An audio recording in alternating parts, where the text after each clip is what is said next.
Greetings, this is the opening video for Project Mismatch. We're going to basically be making a carbine length upper to put on my rifle length lower. This is the parts and the tools, or at least some of the tools, necessary for making this project. Alright, so this is a layout of all the parts that will be used in this particular build. We're going to go ahead and go over each of the parts one by one. Okay, so this is my Aero Precision AR-15 upper. I wasn't able to get the one that's cut without the forward assist in it, at least in time for this project, so this is basically what we're going to be using. Alright, so this is basically the upper receiver kit that we're going to be using. On the bottom we have the ejection port gate. We have a plug for the forward assist port. Alright, so this is our bolt carrier group, just basic one from Primary Arms. For the barrel, we'll be using an AR Stoner AR-15 lightweight contour barrel. This barrel offers a 16-inch overall length, 1 1/8-inch twist, and 223 Wylde chamber to accommodate the widest possible ammunition selection, a 1.54 pound weight with a mid-length gas system, a 750 gas block diameter, and 1/2 by 28 muzzle threads.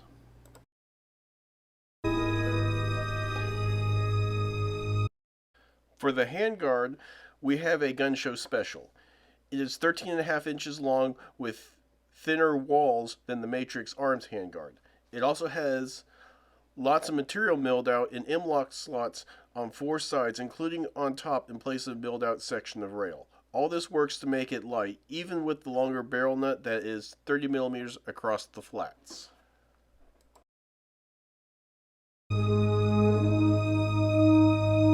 So this is the charging handle, nothing fancy, just a standard run-of-the-mill charging handle. And here we have our mid-length gas tube. Alright, so this is my gas block in the original packaging. It's a diamond head gas block, just basically low profile.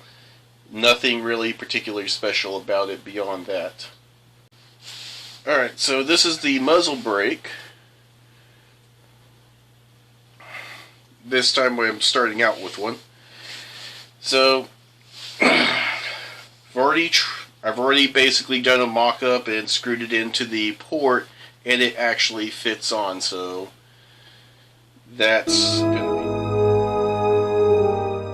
be... Here we have some of our tool set up that we're going to be going over individually before we move to assembly.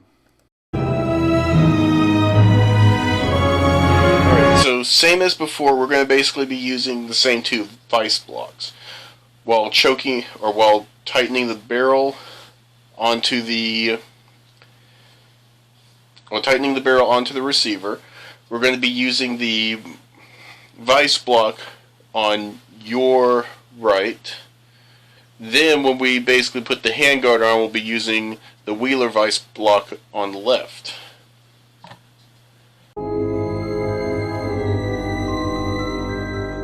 So we'll be using this Wylde multi-block to put the gas tube pin in.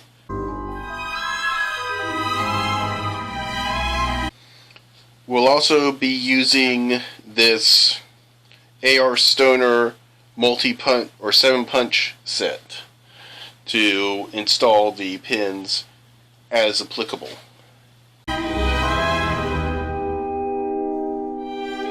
For this project, we had the return of our old friend, the 30 millimeter crow's foot. It's again necessary for this particular barrel nut. As a matter of fact, I'll go ahead and demonstrate it. Got our barrel nut, got the crow's foot, and it just fits on like that.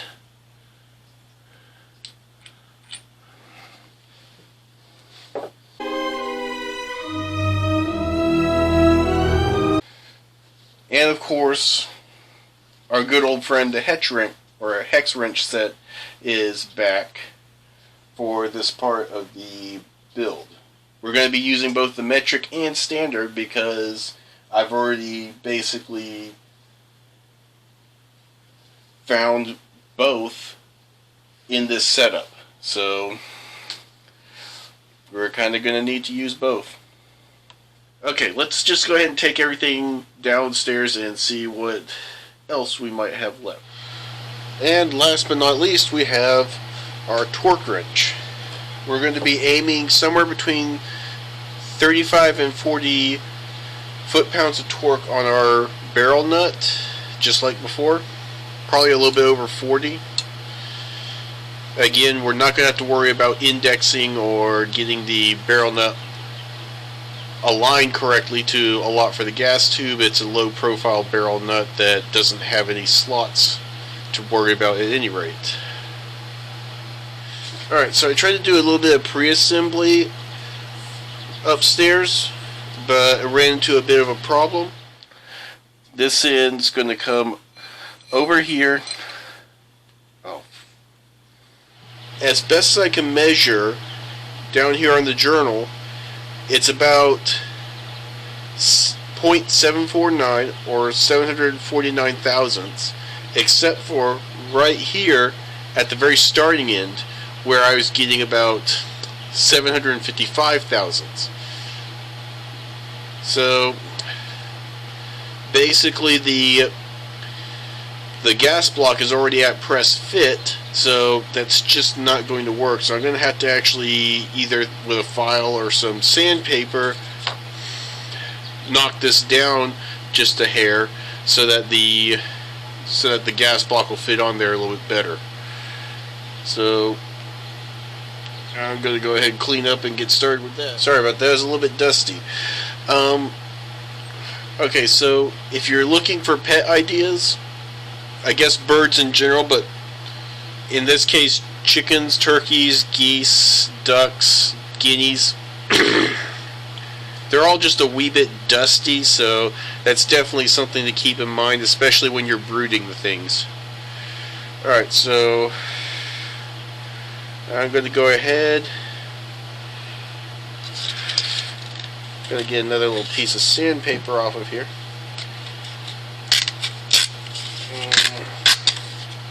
Alright, so hopefully this is going to work out a little bit better. I think I'd like a thinner strip than that.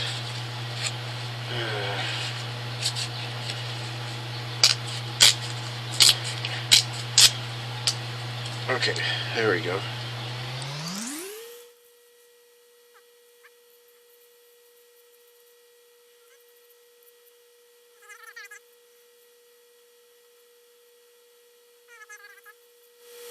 So let's see if that's helped any.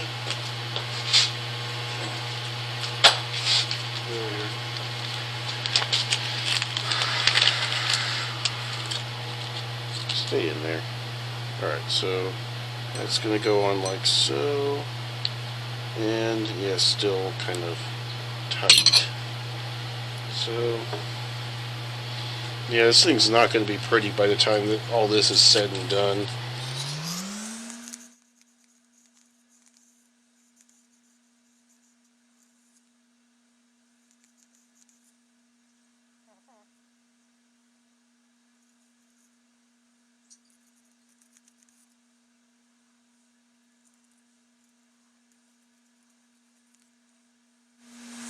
Yeah, let's try this again. It's going to be upside down regardless. Okay, nope. Okay, well, let's go ahead and measure it. See where we're at. I'm going to go ahead and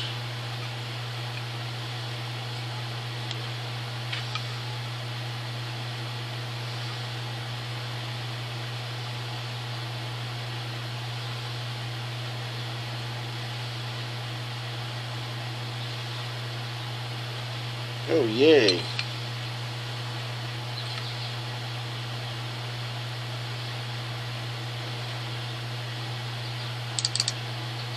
So yeah.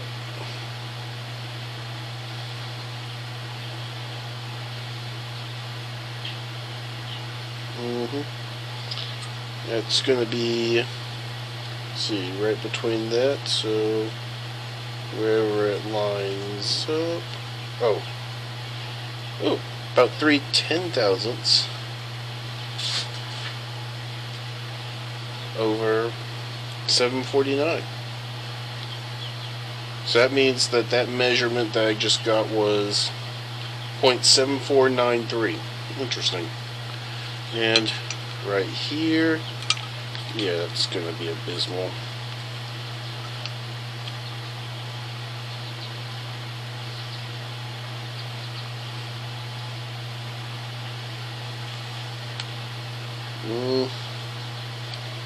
That one's closer to, where is it?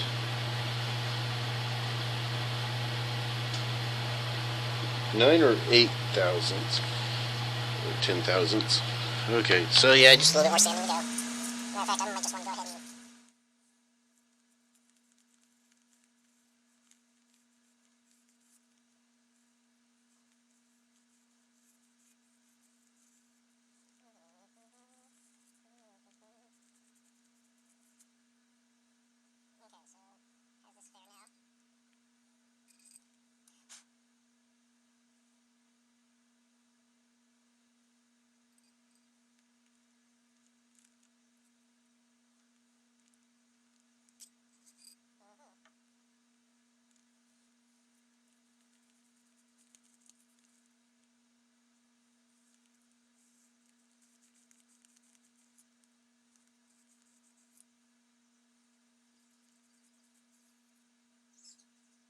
Sorry about the noise.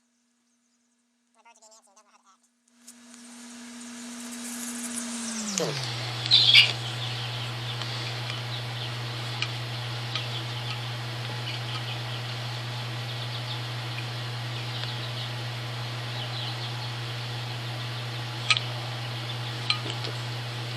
Wait a second.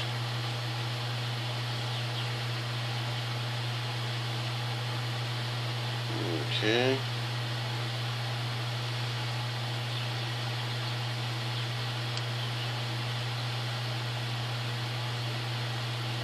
Okay.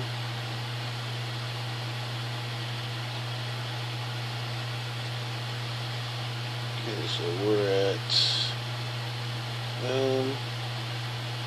7,000ths or 7/10,000ths. Alright, just a few more 10,000ths to go.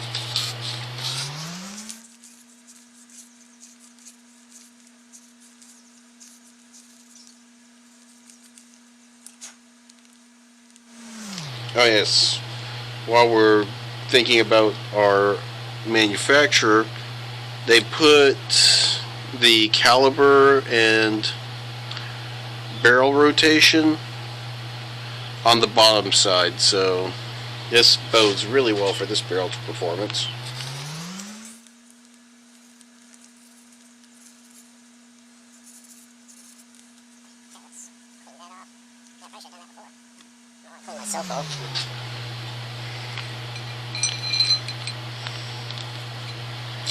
There we go. That did what we wanted to. Excellent.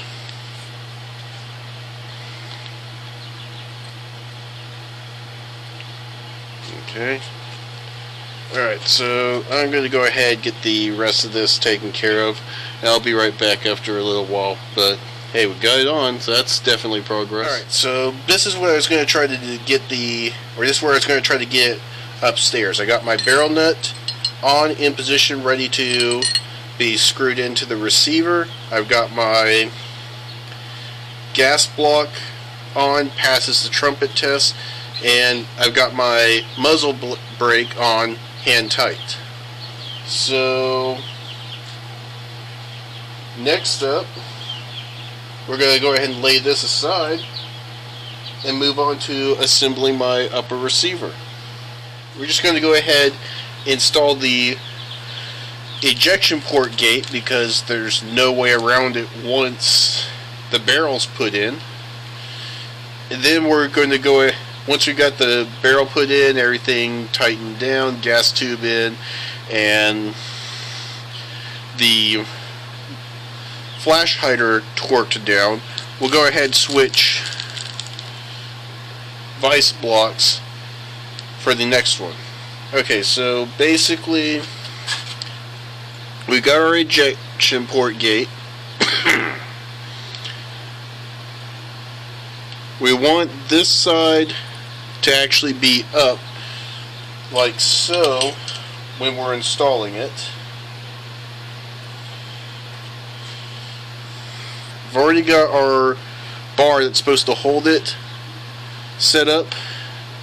I don't know if you can just barely see it, but that's actually an E-clip that you have to kind of put on. I didn't bother to show that on camera because it's a wee bit small, and zooming in a camera while I was trying to fiddle with that thing wasn't something I would exactly wanted to do. So basically we're going to start by putting the long end in first from the front. E-clip's basically going to act as a stop going rearward. Oh, come on.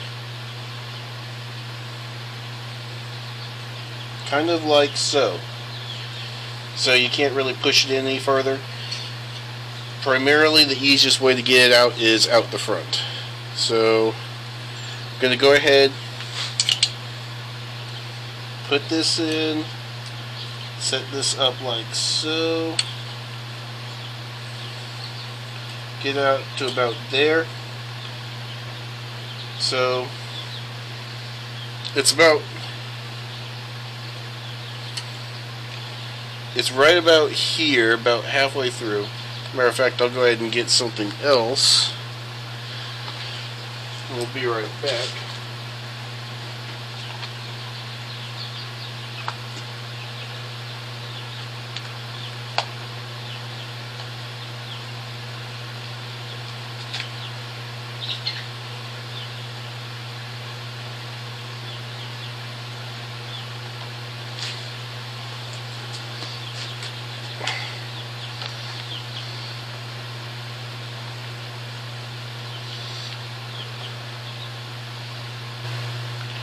Okay, so this is probably going to be the most unorthodox use of a bore scope ever, but here's the rod that I was telling you about to hold the ejection port on.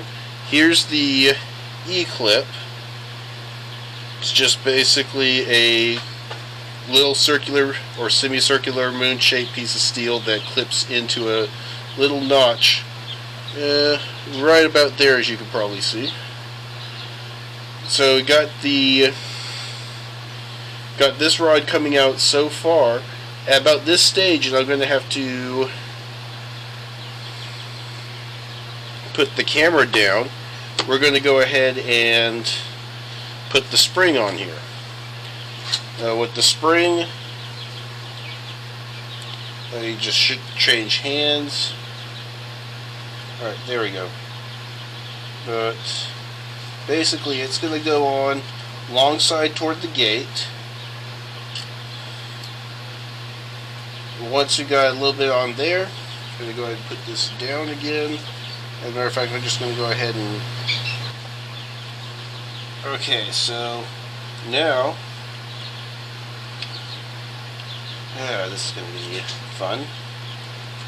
Alright, so we got to go under, like so.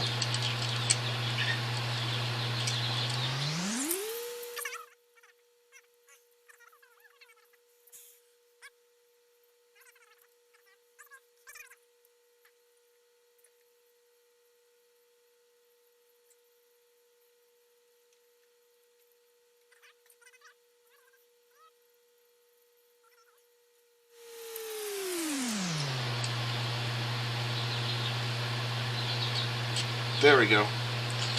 Alright, so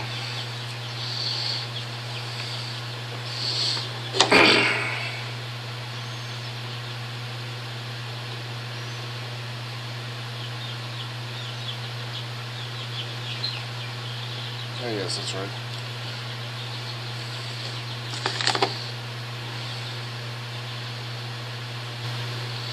Alright, so basically that long end goes against the door and the short end gets wrapped underneath and then held up against the receiver. And this stage now, you can close the ejection port cover, and any sort of a impetus from the inside will basically push it open. So that's that part of it. Alright, so we got that part taken care of now. I'll go ahead and get the barrel out, go through this once again. Alright, so we're just about set. We've got the barrel net on, we've got our barrel extension, we've got our receiver pretty much set up, except we're going to have to get the grease out. And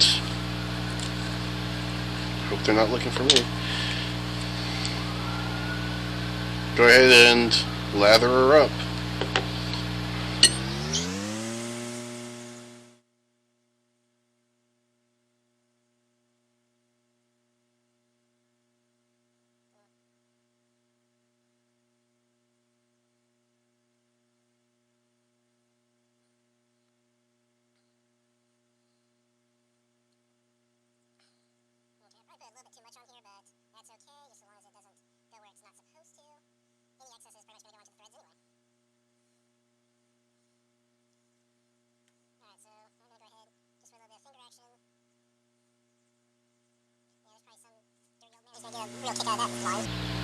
Okay, so now I'm going to just go ahead and pop this in here.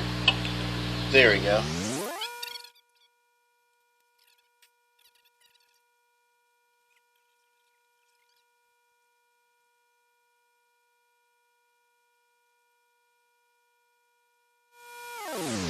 Okay, I'm putting a bit too much on there, but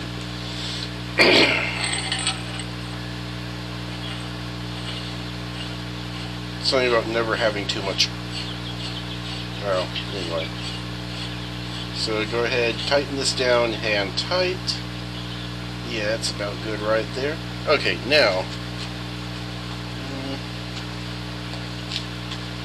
Oh, yes, that's right. I already have it up here.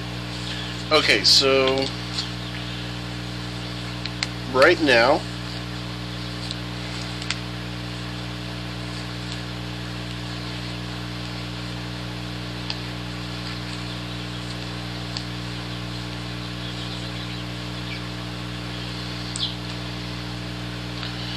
so the last time I did this, I put my crow's foot on straight like so. I had a gentleman in the comments point out that that was actually not the best way to do it. That really the best, most accurate readings is this way. Now, just as before, actually I'm going to go ahead and rotate that down here because I'm wanting to come over the top. Now, just as before, we're trying to hit somewhere between 35 to 40, and I probably will want to go a little bit over 40, and it's going to be that kind of ease it on and then back it off, then ease it on and back it off. I'll just stop jabbering about it and start showing you all. Okay, come on, let's just, come on, you worked upstairs, there we go. Okay, so, oh, come on, there. Oh, just like the last time. Okay, so I'm gonna go down about 10, then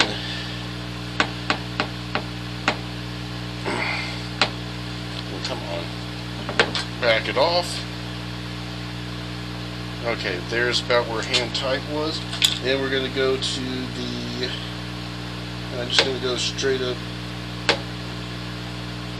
And we're just about then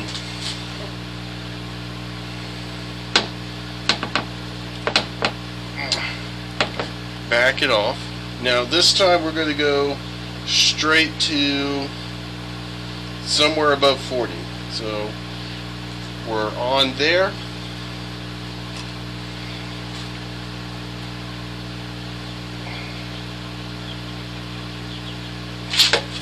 And we're just going to go straight over to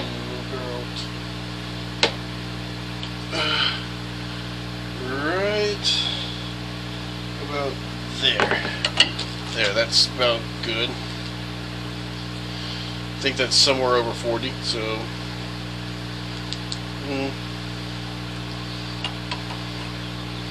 yeah, I'll just go ahead and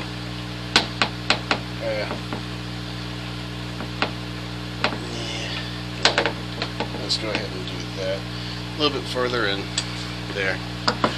That should be good.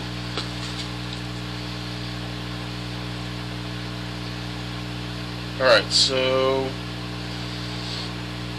now we've got that on.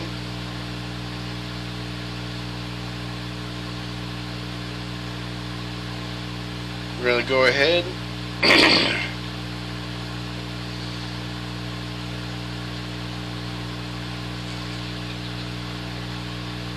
well, actually I'd have to flip it over to really do the rest of this with this one, and I have to take it out of the vise altogether to put the alright, so we're just going to go ahead and install the flash hider. Right now it's on hand tight, got the crush washer, and we need this surface to come underneath. And we're pretty much going to have to find a straight edge of some sort to parallel along, or parallel from the gas block along the barrel to see just how close my alignment is. It's got to be within about 10 degrees, I believe the standard is. So we're just going to go ahead and bring this all the way around. Okay, so and a little bit further, and it's going to be tight.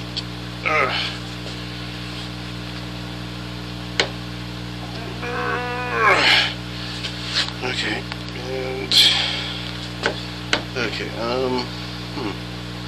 well, let's just go ahead and fix this up, and have to eyeball it in.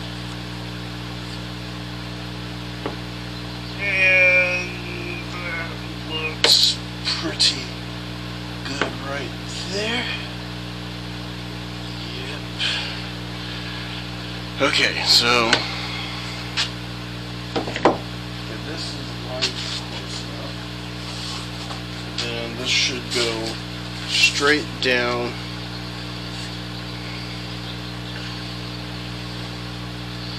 the center of that to right about there, and that looks pretty close. Okay. Alright, so that's that part done. We're pretty much going to hold off on the rest of it. We've got something of a problem, and I'm going to have to get it sorted out. Alright, so I managed to get it started. I'm just going to go ahead and drive it the rest of the way in.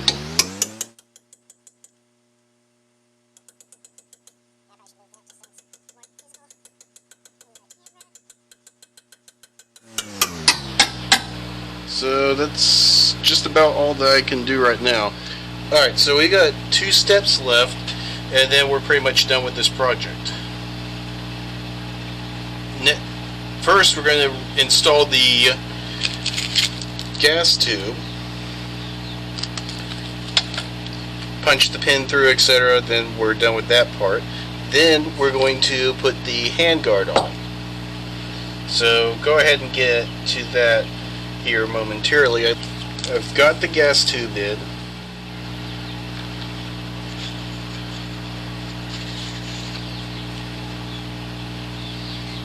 Let's see what this does.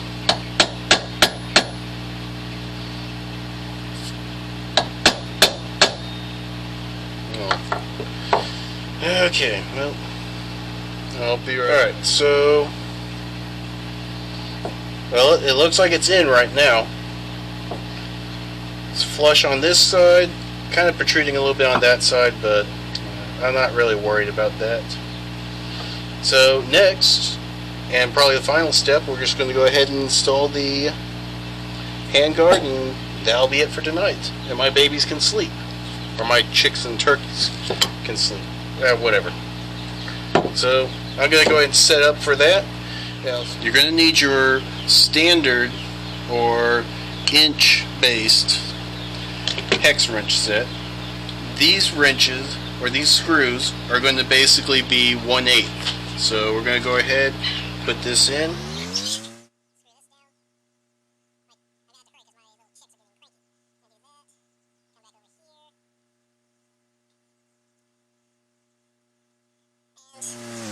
As far as order of screwing these in, I basically don't have any particular order to recommend. I'm just doing it front or back front, second back, second front, just because that's what I feel like at the time. But we're going to basically tighten this down. Like so.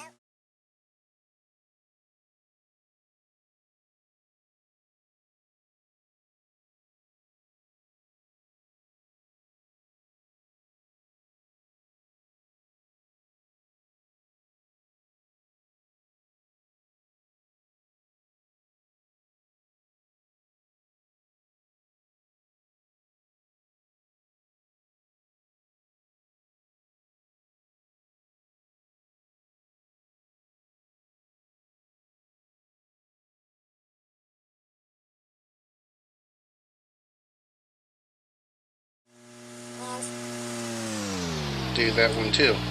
Now there's 2 extra screws. I'm going to go ahead and tighten them down, and these are going to be 30/32. So I'm going to go all the way down there, then all the way down there. Okay, so basically grab that and torque, and I'm going to torque this one once we get it aligned. 2, I don't think that's going to take that much. There's a little gap that these screws are riding in that's going to prevent, as long as they're down, this handguard from going forward or backwards. So that's that part of it. And put this back. Always put your tools back so you don't lose them. You never know when you're going to have to do this again. Basically. Alright, so we've got one final test. Basically, there. Okay, a little bit further, and there we go. Now we can just basically slide this off. Alright, so now we're going to go ahead and assemble the upper and the lower together. And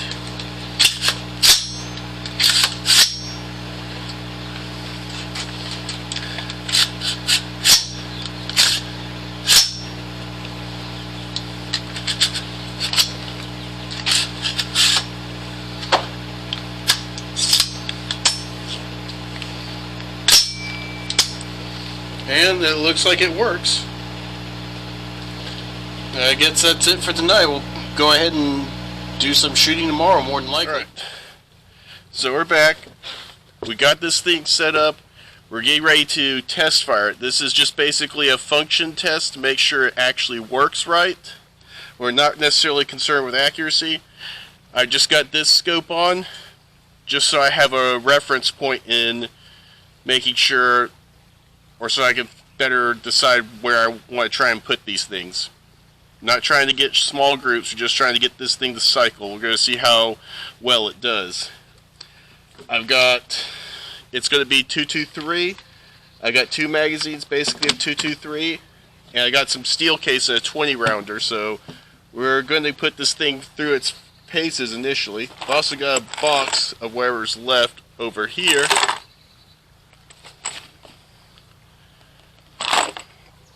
So we're going to go ahead and light it up and see what happens.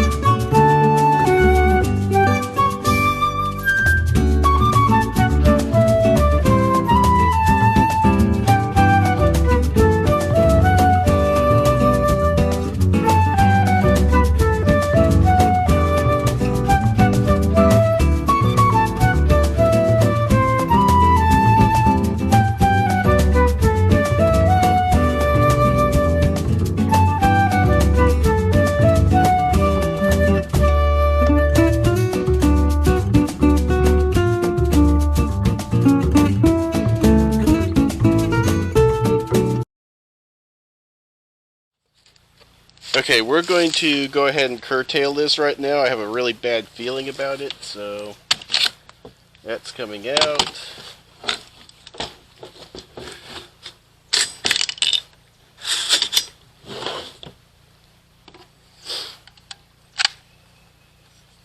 But there's something I'm going to want to check before I go any further with this project, so it's pretty much on the shelf. We're here now trying to troubleshoot this, figure out what was going on. As best as I recall, we're having issues to feed, or failure to feed, out of the magazines. That seems to have gone by the wayside once I got the magazine basically downloaded by about 1 round. It might have been overloaded. This one was sold pretty much as is. Or it might be that famed old issue of the gun just doesn't like fully loaded magazines. Anyway, so we got that. I noticed some problems. I go ahead and use my bore scope to get a closer look. I put 1 round into the chamber and ejected it to see if I can get any chatter or clatter. I'll get a close-up on my bore scope. There it is.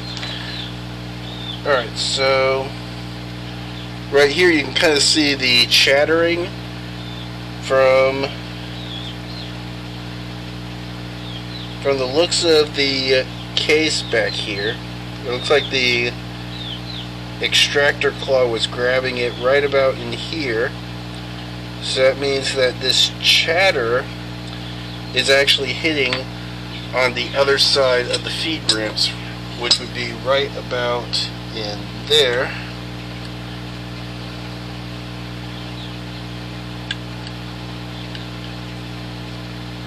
So we're going to go ahead and sand down the feed ramps, see if we can get them a little bit smoother, a little bit more consistent. For that, I'm going to take my old key. Basically, when I was in machine shop, we would use this to insert and push the drill head out of the drill press. So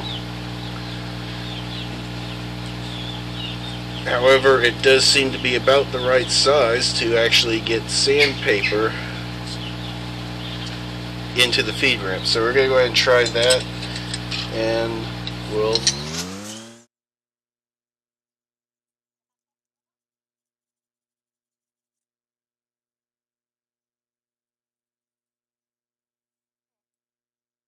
entirely certain that's working out very well. Oh well, we'll go ahead and try. I went ahead and used the 5/32 hex wrench as a backbone that seemed to work a little bit better with the sandpaper's or emerald cloth's thickness. This was proving to be just a wee bit too wide. Radius was pretty good. If it had been sandpaper, it would have worked perfectly, but the added thickness just didn't allot for much of anything. It'll throw the rounds backwards, but it doesn't eject the rounds with very much energy at all, not compared to the 6.5.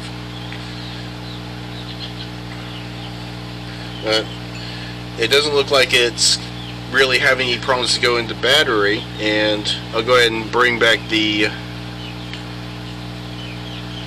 bore scope to show everybody else something else.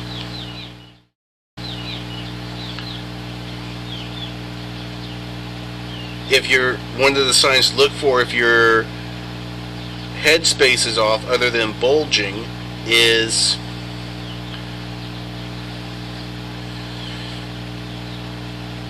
your primer basically expanding,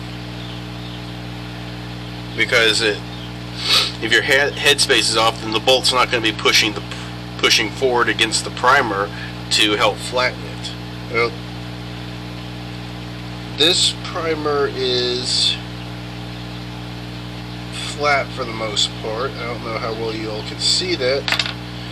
This one, not only is it flat, you can just make out where the primer partially expanded back into the firing pin hole.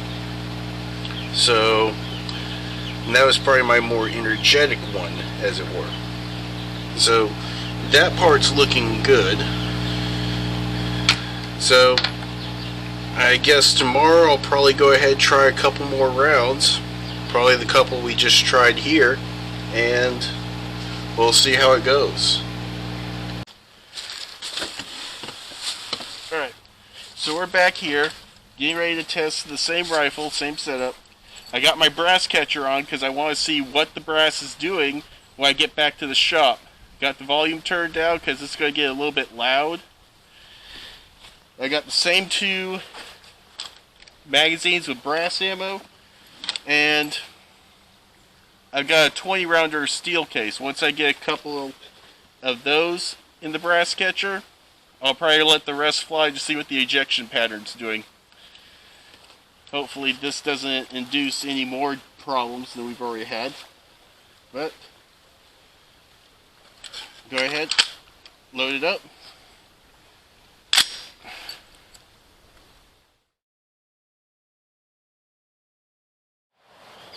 Oh, stovepipe.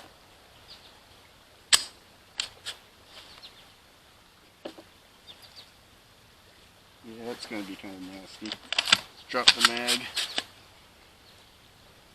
Lock it back. Oh.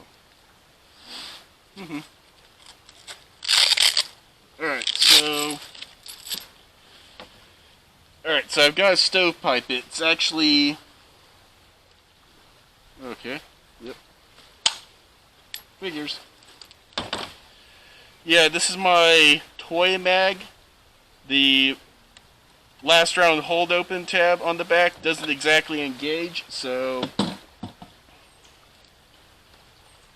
it'll feed, as you can see, but I don't know what it is for this 223, these 223 mags, but neither one of them's engaged the last round hold open. I know it works because this is the same lower I use on my 6.5 Grendel, and that one engages every time. So